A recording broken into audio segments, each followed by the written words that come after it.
Saya berangkat sendiri ke Suriah karena 80-90% itu faktor terbesarnya karena keluarga. Saya nggak tahu tuh ternyata di sana tuh kan banyak faksi-faksi jihadis gitu kan yang bawa-bawa nama Islam. Karena dia membujuk kita para muhajir ini untuk gabung. Karena kalau nggak gabung ditembak, dipenggal gitu kan, dibunuh segala macam. Om saya itu lagi mau kayak ke warung atau ke pasar gitu lagi jalan itu. Ada rudal pesawat lewat lagi jadi kena serpihannya gitu kali ya. Itu sampai meninggal di situ. Keluarga saya tadi udah senang jadi marah gitu ke saya. Wah, kamu ngapain ke sini gitu kan? Ini kita udah ditipu gitu. Kita tuh udah mau balik lagi ke Indonesia.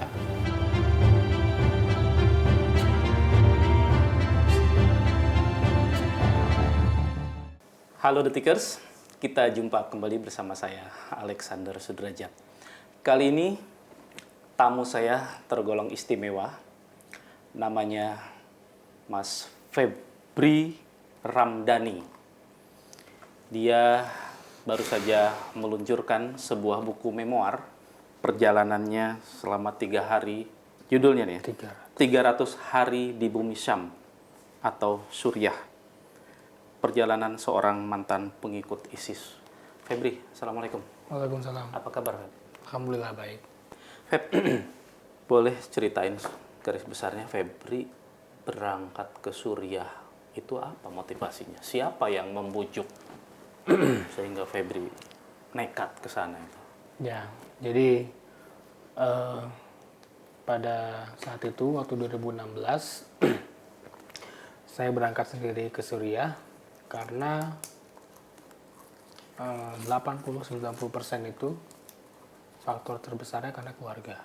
Jadi 1 tahun sebelumnya pada 2015 tuh keluarga saya gitu kan dalam jumlah yang cukup banyak pergi ke sana gitu ya tanpa memberitahu kepada saya gitu kan. Akhirnya awal saya kira nggak mungkin nih mereka pergi ke sana gitu kan. Mereka bilangnya kemana waktu pergi? Enggak, pokoknya Nggak pergi bilang? aja gitu. Tapi saya tahu itu kan udah ada firasat ke sana karena itu beli tiket ya ke Turki gitu kan. Saya tahu.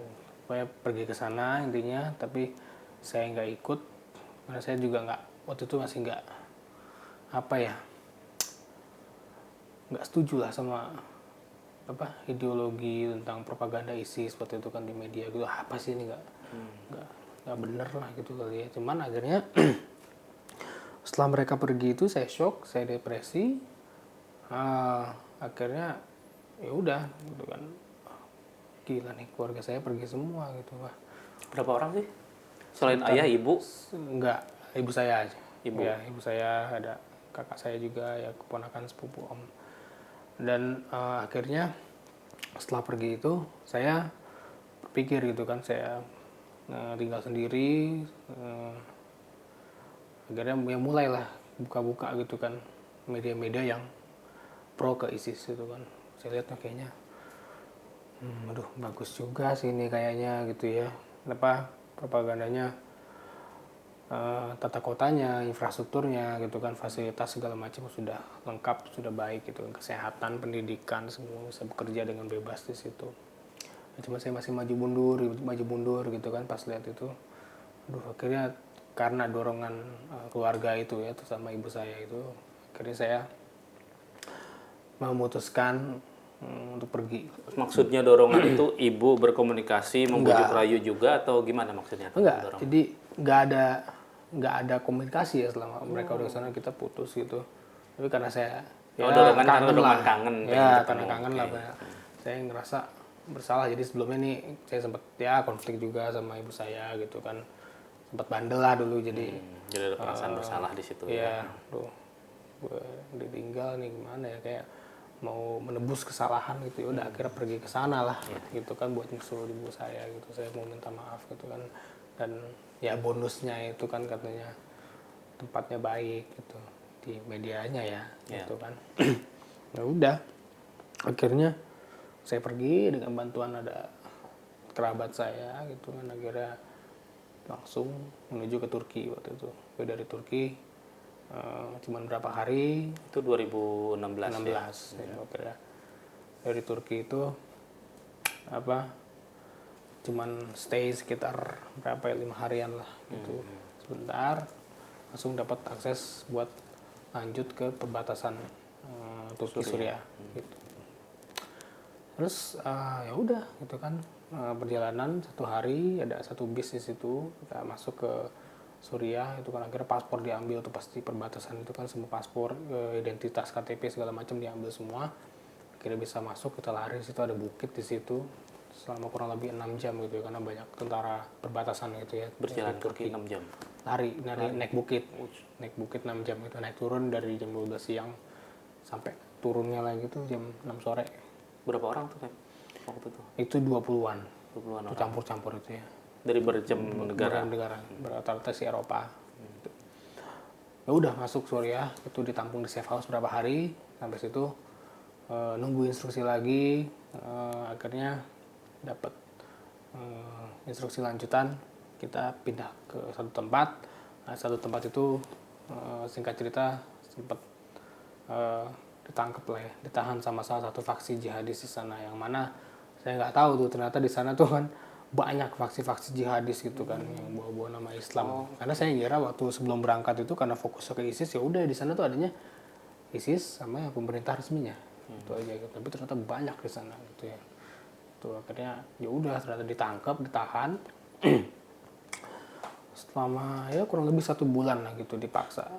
Tapi sempat mengalami tindak kekerasan selama ditahan? Alhamdulillah enggak. Walaupun sih beberapa kali ya intimidasi hanya secara verbal aja, enggak sampai ke fisik gitu. Intimidasinya dalam rangka apa dia? Karena dia membujuk kita para muhajir ini untuk gabung. Karena kalau nggak gabung ditembak, dipenggal gitu kan, dibunuh segala macam. Itu bertiap hari bolak-balik gitu kan. Tapi ya hanya omongan aja. Sewar gitu aja ya, intimidasi. Ya.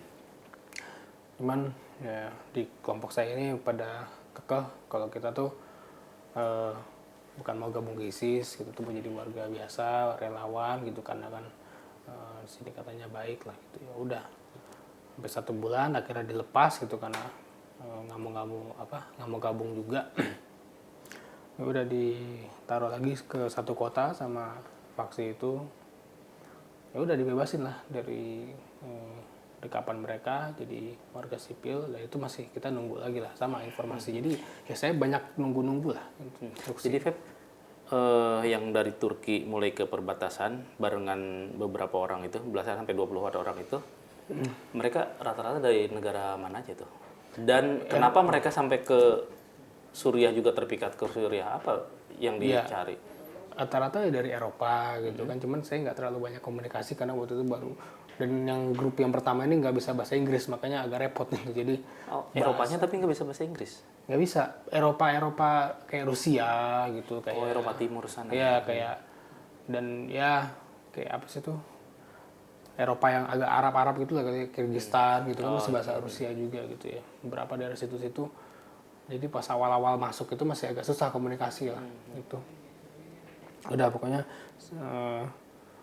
yang tadi nunggu instruksi lagi selama berapa bulan gitu kan, nunggu terus sampai akhirnya itu kan akhir 2016 ya, akhirnya awal 2017 itu baru dapat instruksi lagi, bisa makin dekat lagi ke wilayah ISIS, sekitar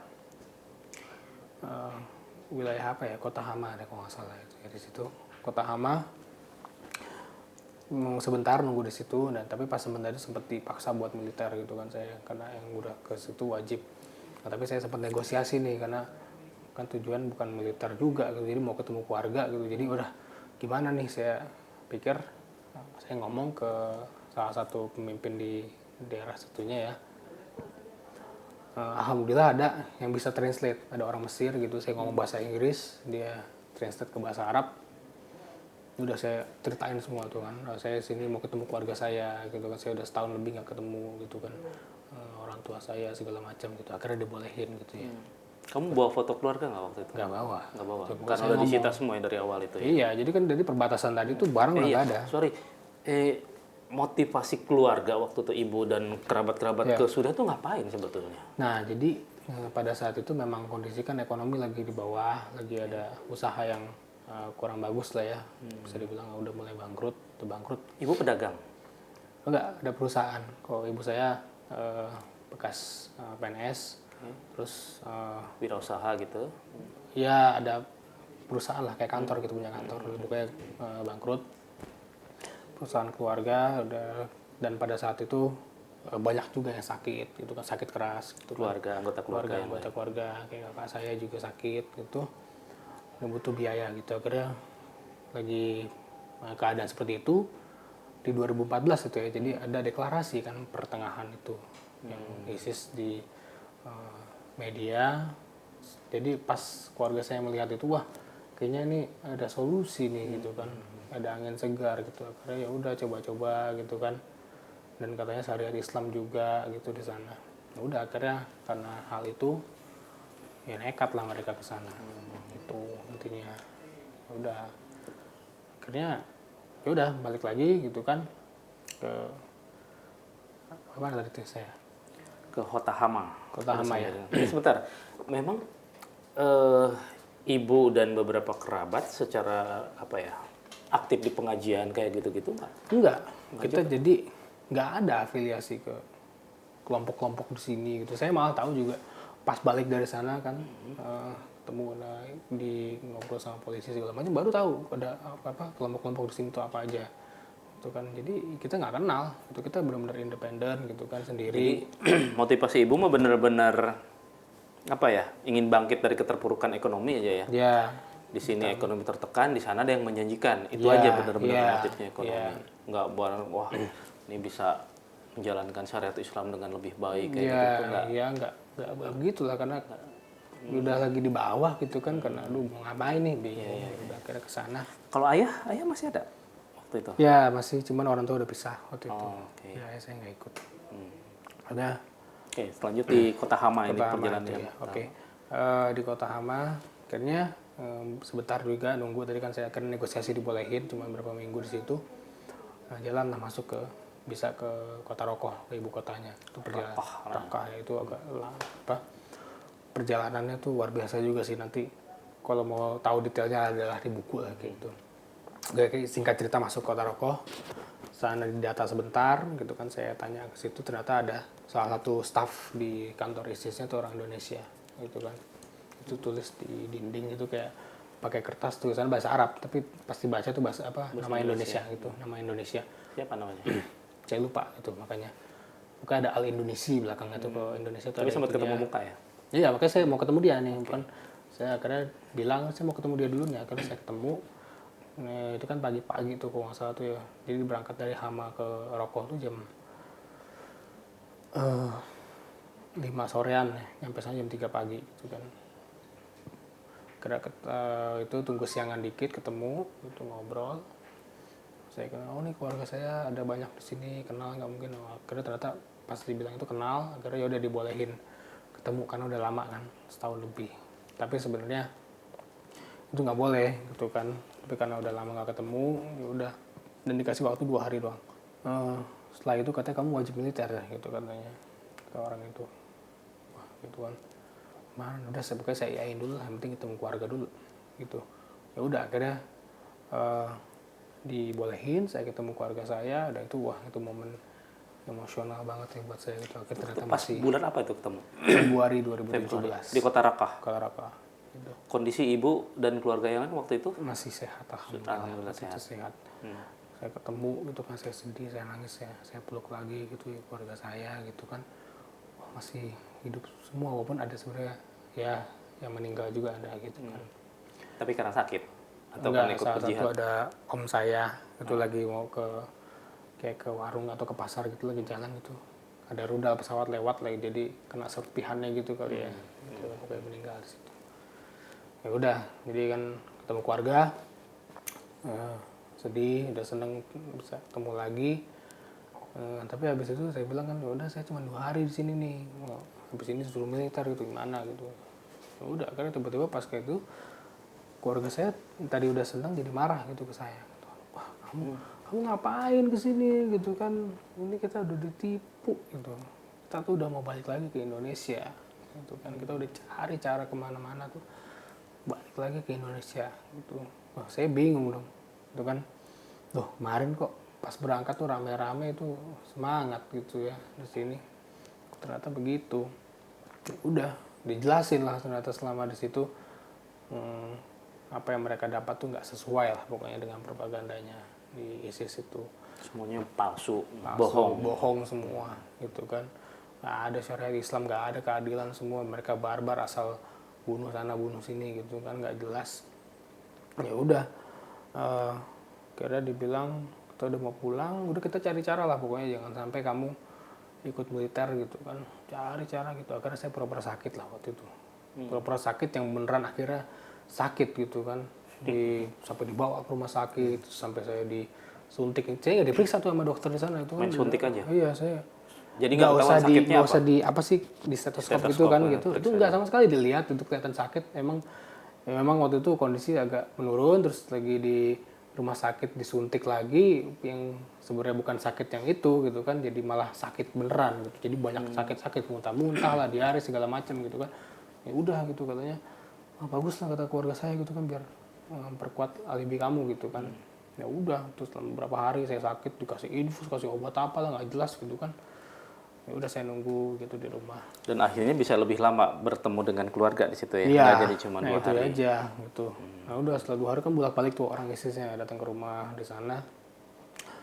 Gimana nih si ini udah siap belum gitu kan? Udah keluarga saya bilang oh nggak bisa masih sakit gitu. Bukan beralasan terus sampai berapa waktu akhirnya satu titik ya udahlah dilepasin lah sama orang ISISnya itu. Agak kesel juga gitu kan ini. Udah tapi setelah itu saya nggak boleh keluar rumah, katanya kamu di rumah aja terus nggak keluar nanti ketemu lagi sama dia gitu kan.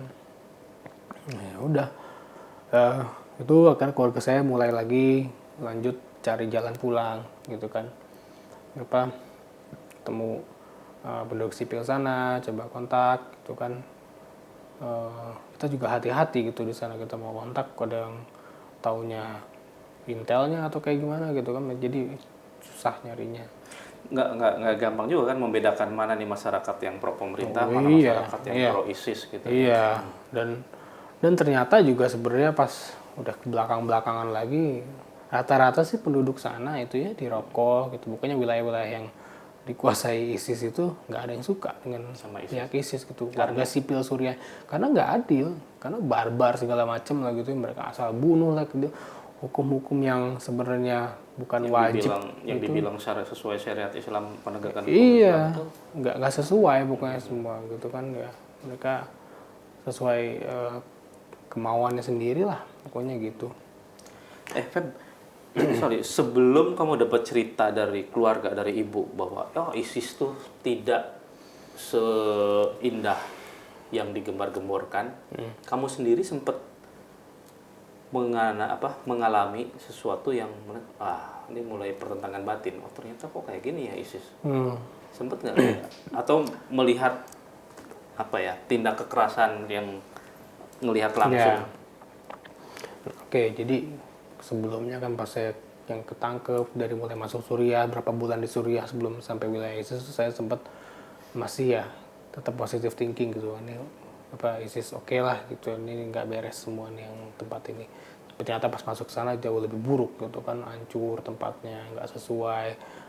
Mereka memperlakukan rakyat yang nggak mau gabung ke mereka itu luar biasa gitu kan, nggak dapat fasilitas tuh nggak ada semua gitu, kecuali yang mau gabung ISIS saja gitu. Nah Feb, sedikit ngeloncat lagi ke belakang. Febri sendiri bisa berangkat ke Suriah lewat Turki itu siapa yang biayain? Begitu juga keluarga. Ya. Ada donaturnya atau bener-bener ngebobok celengan lah, jual ini jual itu? Ya. Kalau keluarga saya itu jual aset semua yang mereka punya gitu kan. Ada yang jual rumah lah, ada yang jual kendaraan segala macam, pokoknya jual aset dan tabungan yang masih ada itu dipakai buat kesana semua. Karena kan harapan katanya kan kata si pemimpinnya dulu kalau kesana itu duitnya diganti gitu, ganti dapat tunjangan segala macam. Taunya zong gitu. Nah, itu kalau keluarga saya. Nah, kalau saya ada yang bantulah kerabat itu, dia bantu pergi ke sana. Dan dia juga pergi ke sana gitu, tapi dia nggak sampai masuk lah ke Suriah gitu, ke deportasi. Jadi intinya ya udah sampai di rokok, kita cari jalan pulang tadi kan. Singkat cerita waktu itu sempat ketipu sama warga sipil sana. Ketipu gimana? Iya bilangnya mau bantu kita keluar, tapi taunya diambil duitnya doang, barangnya diambil gitu kan. sempat agak trauma, tapi kita coba cari cara lagi sampai satu orang ketemu lagi. Itu alhamdulillah amanah orangnya, bantu kita keluar. Kita akhirnya disuruh menyerahkan diri ke pihak SDF waktu itu. Apa singkatannya? SDF itu Syrian Democratic Forces. Oh, angkat kayak ABRI-nya di sana itu. Atau Ya itu polisinya di sana lah ya. tentara juga, tapi melawan ISIS, tapi melawan pemerintahannya juga. Itu kan perintah Assad juga dilawan ya. Begitu, mungkin menyerahkan diri ke sana karena itu dibilang yang paling aman dan dia ada koneksi juga di sana. Itu ada kenalan di orang SDF itulah petingginya gitu. Ya udah kita menyerahkan diri sampai ke sana, singkat cerita bisa masuk itu tuh panjang juga gitu kan, sempat ditembakin lah masuk ke sana gitu. Itu luar biasa, itu panjang tapi bisa masuk ke sana.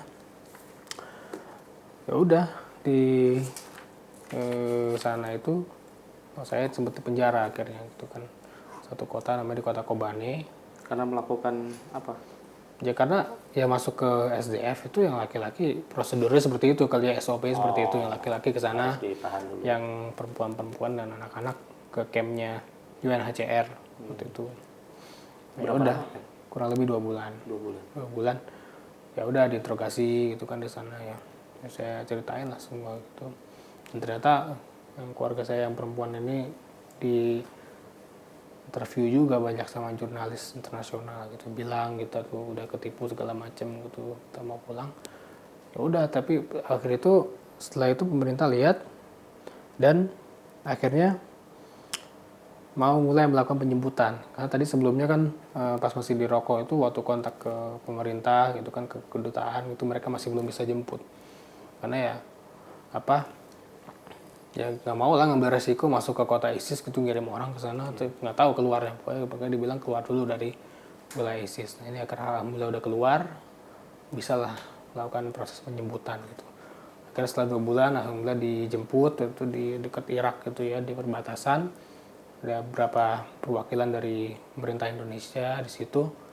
Ya udah kita dibawa lah gitu. Itu pas saya ngelihat Indonesia lagi gitu, orang-orangnya itu senang lagi gitu kan. Itu bulan apa jadinya itu udah?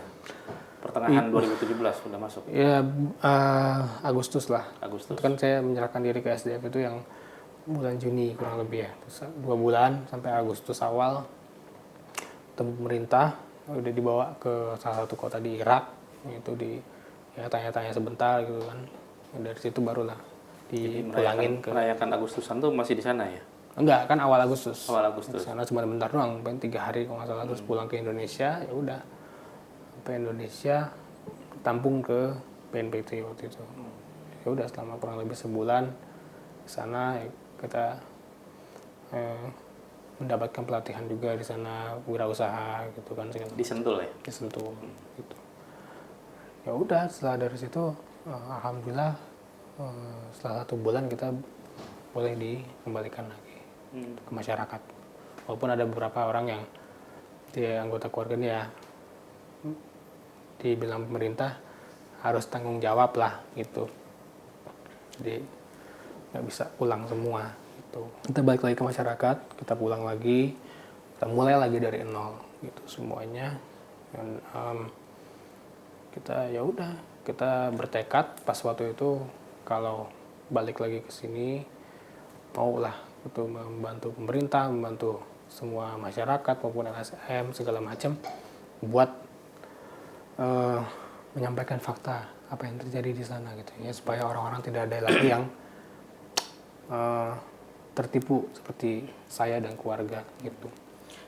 Febri dan keluarga besar sendiri begitu kembali dilepas oleh BNPT kembali ke masyarakat, reaksi warga kanan kiri sempat ada sinisme mengalami kayak begitu nggak? Atau welcome aja karena mereka nggak tahu apa yang dialami Febri dan keluarga? Oke, ya, jadi pas pulang itu alhamdulillah di lingkungan sekitar itu kita dibantu juga sama BNPT gitu kan, disewakan rumah selama beberapa bulan. Jadi udah dikasih pengarahan sebentar ya mungkin sama BNPT. Jadi alhamdulillah lingkungan situ menerima gitu kan.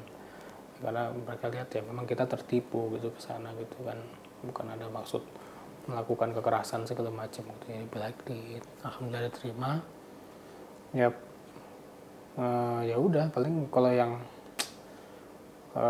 menghujat segala macam itu ya paling dari internet aja gitu kan, sosial media. Tapi alhamdulillah kalau lingkungan sekitar menerima. Yang real kehidupan masyarakat nggak ada. Pernah ada percakapan-percakapan dengan keluarga besar nggak terkait politik yang menunjukkan ketidaksukaan terhadap pemerintah waktu itu, kekecewaan terhadap pemerintah yang sedang ada nggak kayak begitu? Ya waktu itu kan saya nggak terlalu peduli, jadi sebelum berangkat itu saya sempat konflik lah gitu sama keluarga. Jadi nggak ngomong, saya sempat lama nggak ngomong sama keluarga karena masalah itu gitu. Jadi saya nggak terlalu mendalami gitu ya. Ya udah jadi kesana ya faktornya itu aja sih paling. Feb, selain kamu ketemu keluarga, sempat berjumpa orang-orang Indonesia yang lain nggak? Selain yang jadi pengurus di ISIS itu? Oke, ya. Jadi selama di sana memang kami membatasi diri, nggak mau banyak ketemu orang Indonesia gitu kan, karena kita nggak tahu juga. Misalkan ketemu terus ditanya gitu dari apa ISIS tapi di kelompok yang mana gitu kan, terus ditanya ikut perang atau enggak, misalkan nggak tahu nggak ikut perang, dilaporin atau kayak gimana, jadi bahaya kita semuanya gitu kan. Jadi nggak banyak berinteraksi gitu, jadi nggak terlalu tahu mana-mana aja. Dan juga yang berita belakangan ini kan yang mau balik itu, saya sih kembalikan lagi lah ya ke pemerintah itu kan, bagaimana solusi terbaiknya gitu kan. Pemerintah lebih punya kebijakan-kebijakannya gitu kan, mereka yang lebih mengerti lah dan lebih paham gitu. Jadi saya serahkan aja semuanya ke sana gitu. Itu. Kalau dari proses deradikalisasi yang dilakukan pemerintah yang Febri alami sejauh ini seperti apa sih? Mereka modelnya? Ya, kalau yang saya rasakan secara pribadi dan keluarga juga, karena memang kita dari awal itu kan nggak apa ya, nggak radikal, nggak ekstrim gitu. Jadi nggak terlalu ditekankan, dan waktu di BNPT itu lebih ke pelatihan wirausaha gitu kan. Jadi ya kita memang sudah Indonesia lah gitu kan. Jadi ya seperti itu sih kalau saya gitu. Ibu sekarang usahanya apa?